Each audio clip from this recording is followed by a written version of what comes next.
In November 2017, journalist Vanessa Beeley gave a groundbreaking presentation to the Swiss Press Club in Geneva on the so-called Syria Civil Defense, better known as the White Helmets, which bills itself as an impartial group of volunteer search and rescue workers working to save lives and strengthen communities in Syria. In her presentation, Beeley demonstrated the connections between this supposedly neutral organization, recognized terrorist groups operating in Syria, and the UK government. During my time working in East Aleppo, it was clear that the councils were working hand in hand with Nusra Front. Their centres in each district were always next door to Nusra Front headquarters and White Helmet centres, i.e. they always formed an integrated complex.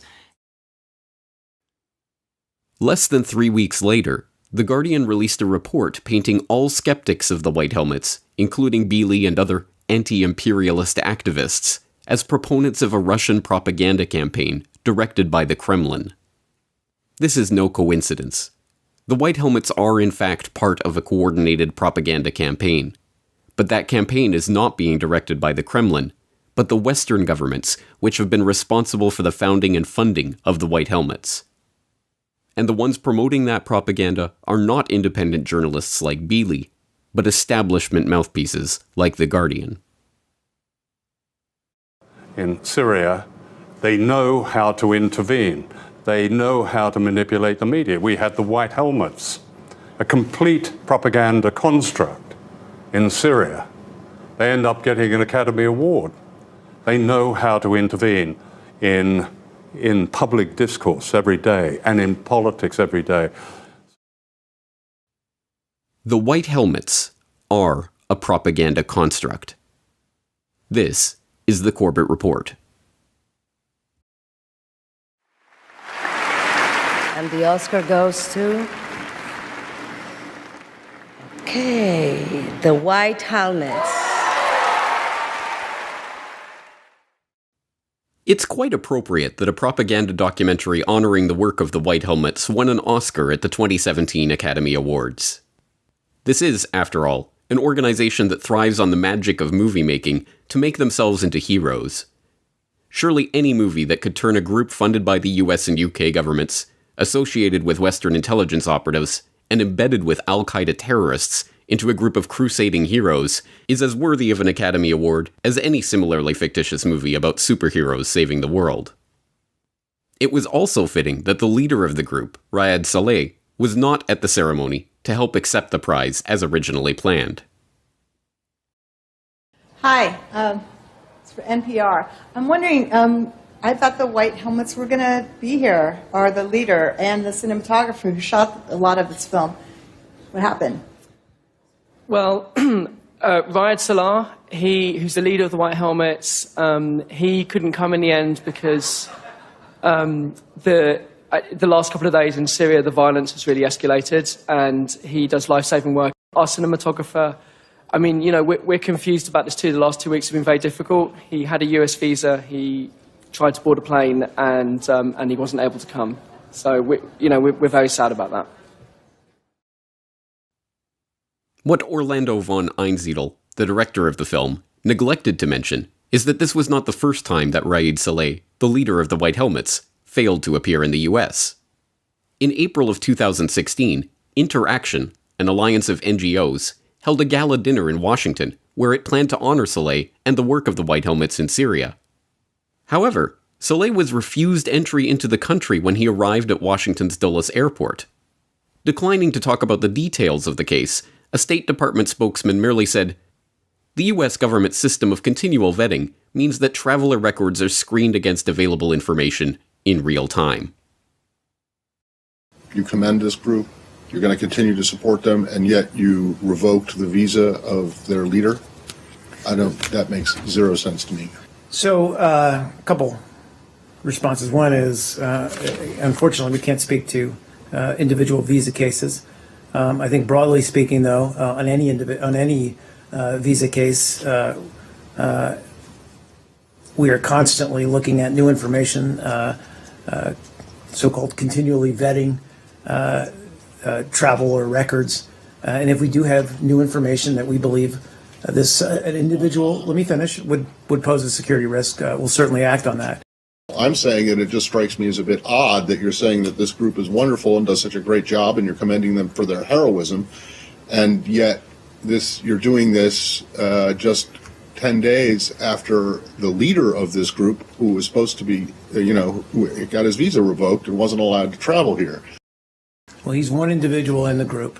But the leader of the group. And any individual, again, I'm broadening my language here for specific reasons, but any individual in any group suspected of ties or relations with extremist groups or that we had believed to be a security threat to the United States, we would act accordingly. But that does not, by extension, mean we condemn or would cut off ties to the group for which that individual works for. So how is this possible? How could the leader of such a valiant team of crusading do-gooders himself be denied a visa to enter the United States as a potential security threat with ties to terrorists? The multi-million-dollar PR campaign that surrounds the White Helmets, after all, portrays the group as being pure as the driven snow.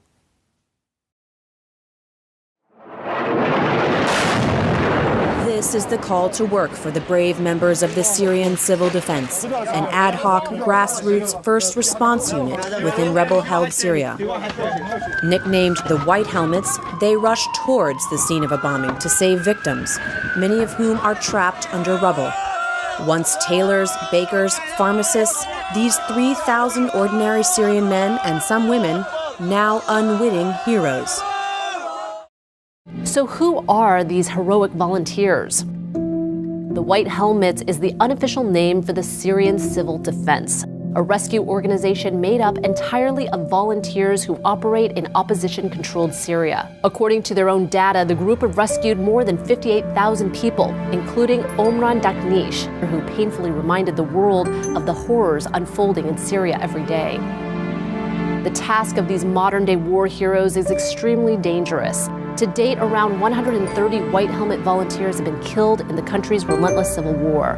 One of the group's most notable losses happened in August when an airstrike killed the White Helmet volunteer who miraculously rescued a baby who'd been trapped under rubble for 16 hours. Raed Saleh and Farouk Al-Habib are joining us today from in and around Syria. They represent the civil defense forces, what the Syria campaign has come to introduce as the White Helmets. We often heard over the past 3.5 years of covering the conflict, who are the good guys in Syria? It's such a mess. They are the good guys. But what is always left out of these glowing mainstream media puff pieces is any actual information about the organization. Where did it come from? Who founded it? Where does it get its funding? And why does it operate exclusively in terrorist-held areas of Syria? The first clues about the real nature of the group comes from their name itself. Calling themselves the Syria Civil Defense is misleading in multiple ways. First, it implies that the group was founded in Syria by Syrians. It was not. The group was in fact founded in March 2013 in Turkey by James Le Mesurier, a former British military intelligence officer, then doing contract work for the US and UK governments. None of this information is even controversial. This is the story, as told by Le Mesurier himself at a conference in Lisbon in 2015.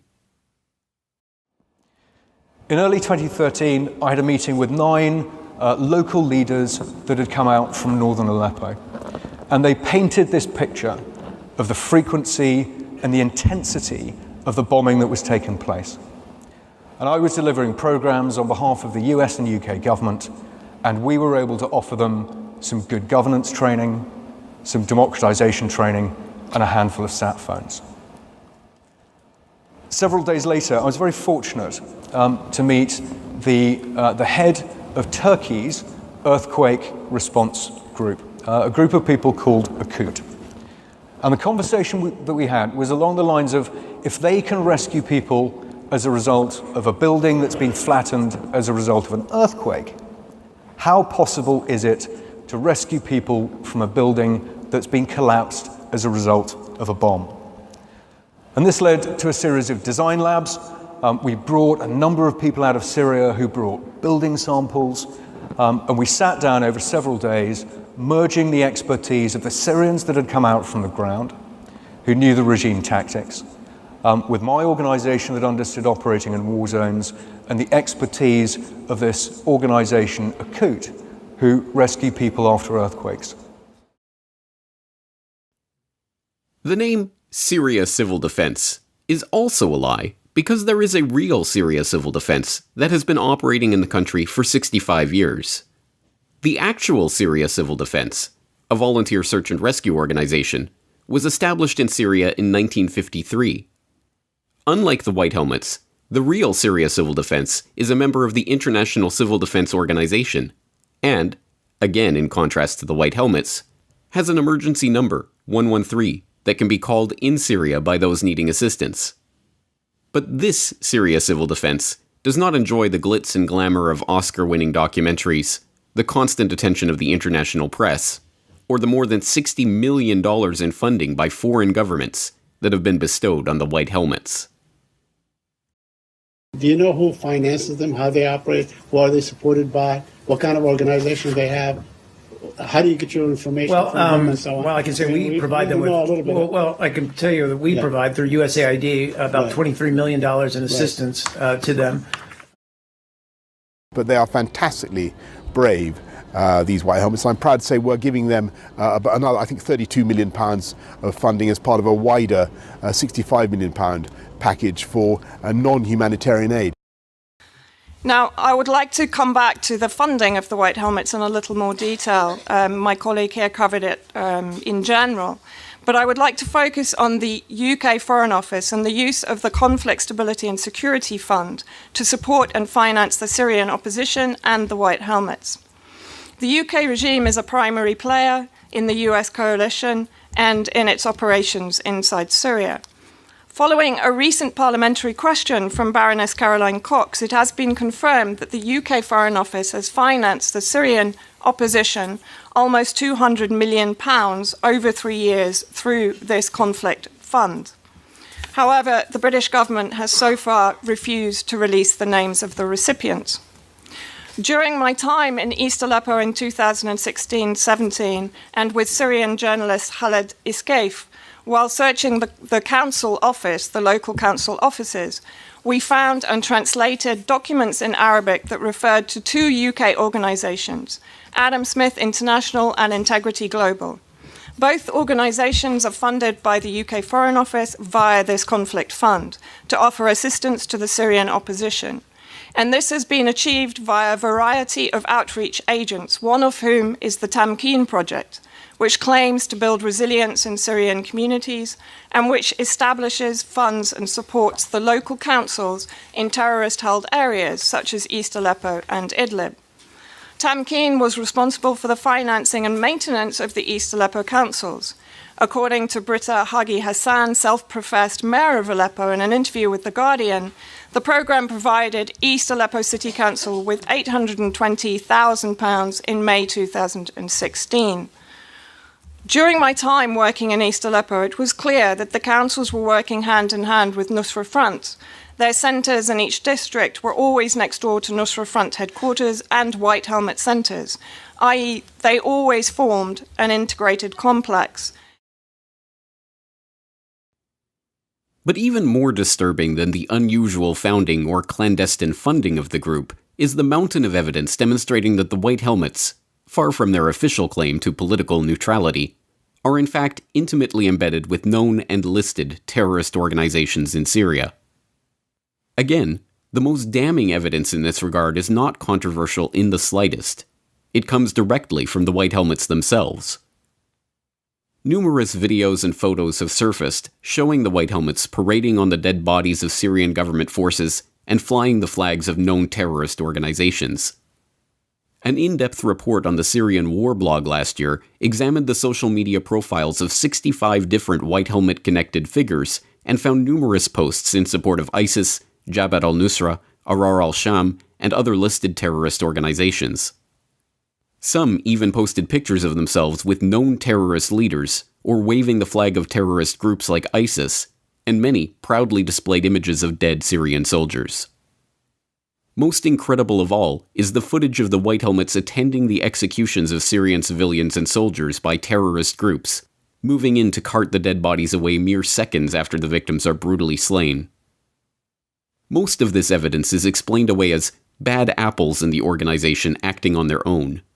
Some of these bad apples are then castigated in public displays, like when one White Helmet was fired when footage surfaced showing him disposing the mutilated corpses of Syrian government fighters. When a graphic video of the White Helmets overseeing the execution of a man in terrorist-occupied Daraa surfaced last year, the group actually defended the workers while acknowledging that they, quote, did not fully uphold the strict principle of neutrality and impartiality. But incredibly, James Le Mesurier, the former British intelligence officer who founded the White Helmets in 2013, defended the workers caught in one bloody video from May 2015. The Middle Ground, a Singaporean website, ran a story last year featuring Le Mesurier's take on the incident. But what about the damning video from May 6, 2015? The article reads, White Helmet volunteers were caught on tape running in to clear a body seconds after a gunman executed a man. It turns out that the deceased was tried and sentenced to death in a local Sharia court, said Mr. Mesurier. When his father found out about the time of execution, he called the White Helmets to help him conduct a proper burial. Besides, the gunman was clad in a balaclava, not a white helmet. Accusing the White Helmets of this act would be akin to accusing Joseph of Arimathea of crucifying Jesus. In opposition to the deafening mainstream media silence over this incredible mountain of evidence against the White Helmets stand only a handful of independent researchers, universally ignored, castigated, or marginalized from the mainstream discussion on the issue. These independent researchers include Vanessa Beeley, a British researcher who has been one of the few journalists to report extensively on the ground in areas like East Aleppo over the last 2 years, and Eva Bartlett, a Canadian blogger who has gained notoriety for using her own on-the-ground reporting from Syria to speak out against the mainstream narrative about the White Helmets. And the majority of the evidence against the White Helmets comes from the White Helmets themselves, from their own videos of them participating in the executions of both civilians and Syrian Arab army prisoners of war, for which crimes they are sacked, by the way. You know, none of their sponsors at that point are held accountable for their crimes against the Syrian people and against the Syrian army that is defending the Syrian people and that comes from the Syrian people. So Rod Saleh, who's the White Helmets leader, isn't allowed in the U.S. He was denied entry to the U.S. For his questionable ties to extremists, and that's actually from the State Department's Mark Toner. And then the White Helmets leader in Idlib, Muaya Hassan Aga, he was somebody that is a rogue element, and he was apparently involved in an execution, or he was there at an execution of 2 prisoners of war in Aleppo, and he was supposedly fired from the White Helmets, but then he later reappeared with White Helmets. So he's a leader, you know, and so these are not rogue. Again, there's a number of people that have compiled photos showing over 60 White Helmets members, their social media posts with them either, black flags, Al-Qaeda flags, ISIS flags, holding weapons, or them even in White Helmets uniforms holding weapons, and them in uniforms at, Al-Qaeda cheering rallies with black flags flying all over the place. So these are clearly not rogue. Given that there are so few voices speaking up against the White Helmets, it should come as no surprise that when The Guardian finally deigned to address what they termed the conspiracy theories about the organization, they turned their attention on these very researchers. In How Syria's White Helmets Became Victims of an Online Propaganda Machine, The Guardian turned to Olivia Solon to dismiss all opposition to the White Helmets as the work of anti-imperialist activists, conspiracy theorists, and trolls with the support of the Russian government. The choice of Solon to report on this story is especially odd. A technology reporter in San Francisco, Solon has no background of any sort in geopolitics or combat zone reporting and, as far as can be determined, has never set foot in Syria. Instead, she relied exclusively on sources such as the murky PR lobbying firm, the Syria Campaign, to praise the White Helmets and castigate their detractors. Bizarrely, the report devotes a great deal of attention to the White Helmets' mannequin challenge video, footage of an admittedly fake and staged rescue operation released by the group in an attempt to cash in on a viral internet video trend taking place at the time. The inference of the video is obvious, that the group is perfectly capable of staging incredibly realistic and completely fake rescue operations at any time. These fake videos, stripped of their context, would be uncritically promoted as authentic by mainstream outlets like The Guardian, in the exact same way that the completely fictitious video of a Syrian boy rescuing his sister under sniper fire was uncritically accepted by the mainstream media, until it was admitted to be a fake video produced in Malta by a Norwegian film crew to, quote, see how the media would respond to such a video. The Guardian's headline when the fake Norwegian film production was released? Syrian boy saves girl from army sniper, video. Strangely, Solon's report does not mention that incident. The majority of The Guardian's report focuses on why the innocent and virtuous White Helmets would be so viciously attacked by independent journalists, and how all opposition to the group is connected to the Kremlin. This is supposedly demonstrated in an utterly meaningless infographic of colored dots showing precisely nothing of substance. Unsurprisingly, Solon's contact with the reporters whose work she was set to impugn displayed her biases from the very start. In early October, I received an email. I don't think I noticed it right away, but anyway, when I did, essentially, it was an email from this Olivia Solon, who contributes to The Guardian and is based in San Francisco, California, saying that she'd love to interview me for a story she was doing imminently. And as I said, I didn't see the email right away, so she sent another email within the next day or so, again, asking some questions about, my stance on the White Helmets, if I believe they were, actors. I can pull up the exact email, and I think you've seen a rebuttal I did on Global Research, which actually includes screenshots of our conversation. Anyway, the questions she posed to me indicated that she didn't have an honest intent in investigating the White Helmets. And in fact, given that she contributes to The Guardian, albeit from California, not from Syria, but The Guardian itself has consistently, I should say, spewed war propaganda on Syria. Just that factor alone would make one pause and think, like, what's the objective of this article? But then the questions, have I received any gifts from Assad or from Syria and Russia or North Korea? She noticed with interest that I had been to North Korea recently. How is it possible to go to Syria and North Korea, given that they're both so darn controlled?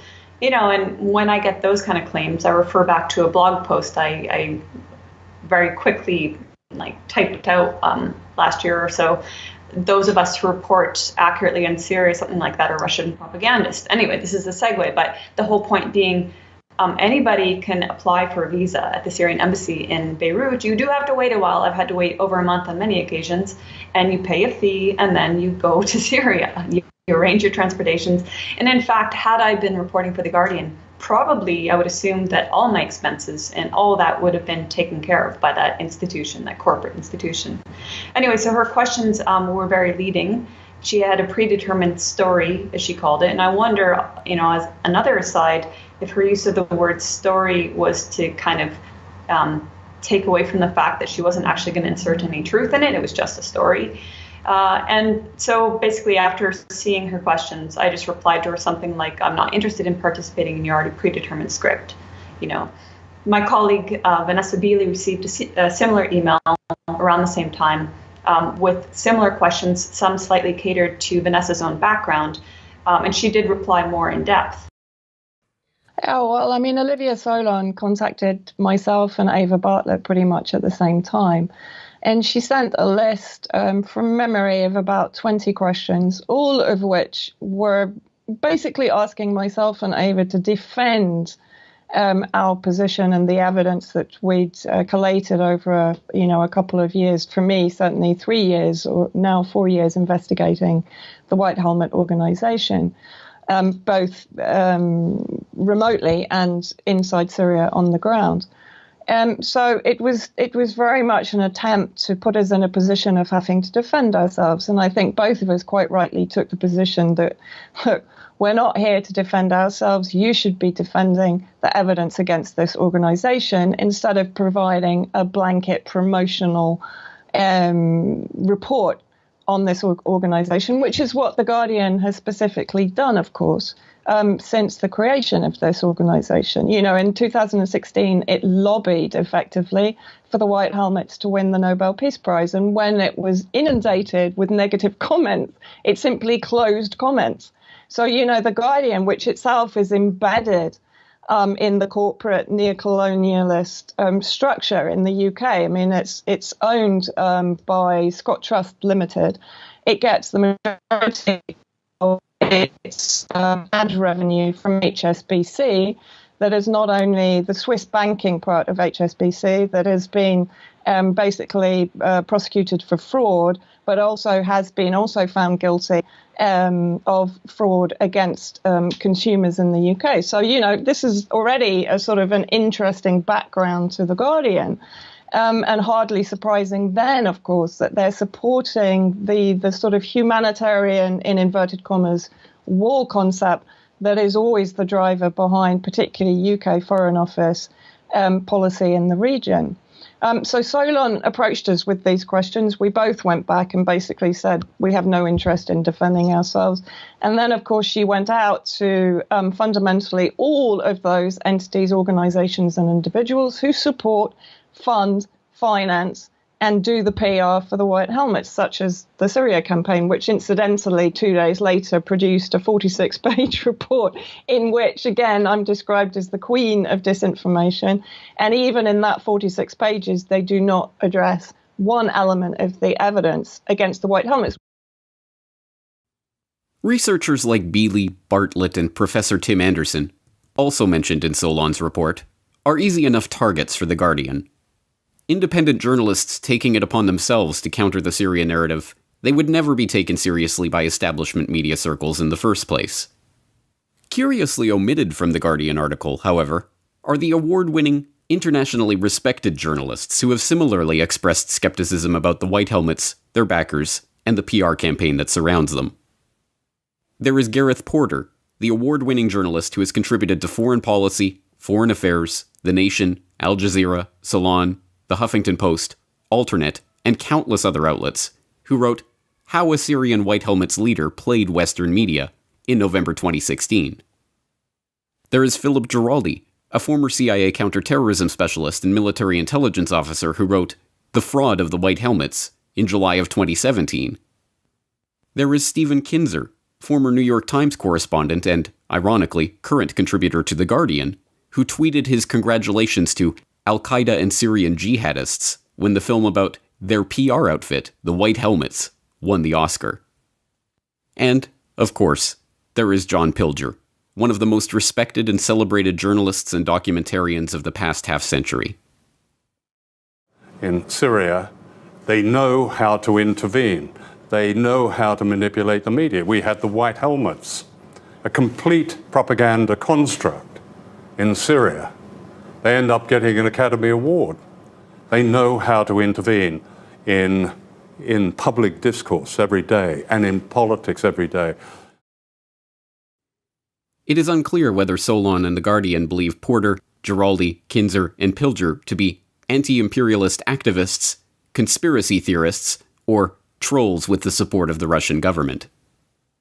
But the issue here is not merely one of PR and propaganda, as appalling as the uncritical reporting about the White Helmets has been. What is worrying is that the so-called Syrian civil defense is, as we have seen, not Syrian at all. Founded, funded, and promoted by foreign governments, foreign contractors, and foreign lobbyists and PR agencies, the White Helmets are not a spontaneous Syrian search and rescue operation, but a template.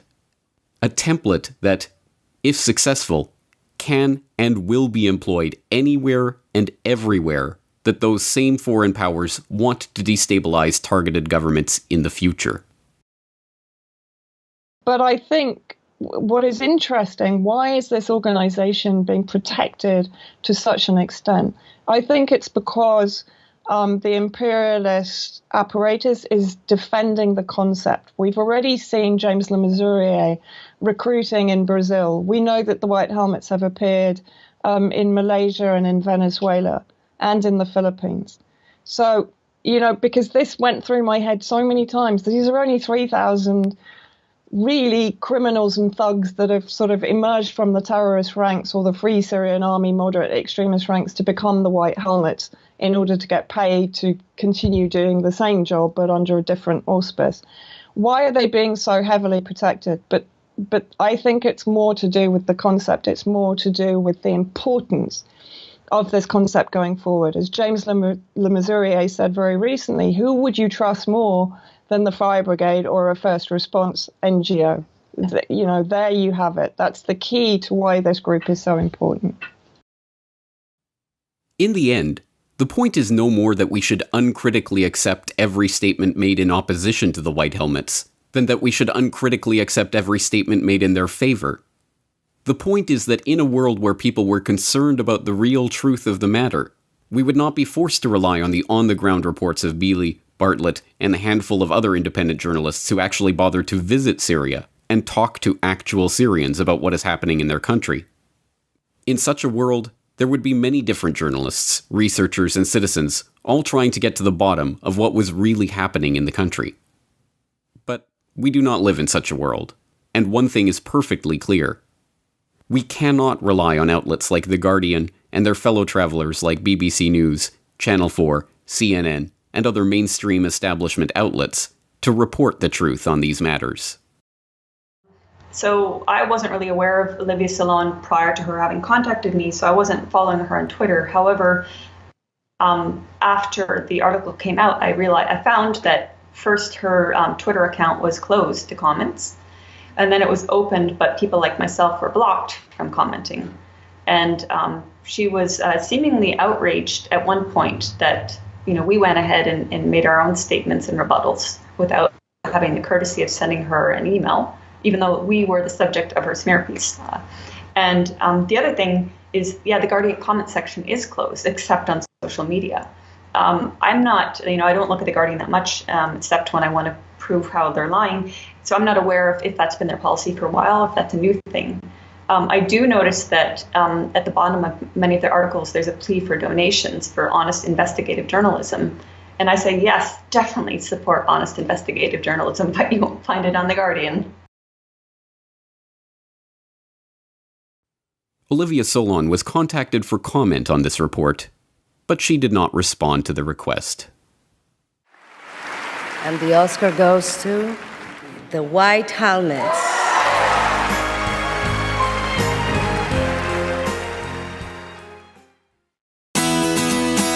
The Corbett Report is brought to you by the Corbett Report subscriber, a weekly newsletter featuring James Corbett's International Forecaster editorial, recommended reading and viewing, discounts on Corbett Report DVDs, and once a month, a subscriber-only video. Sign up today to start receiving your copy at corbettreport.com/support. So sorry. I can't hold back, and I won't.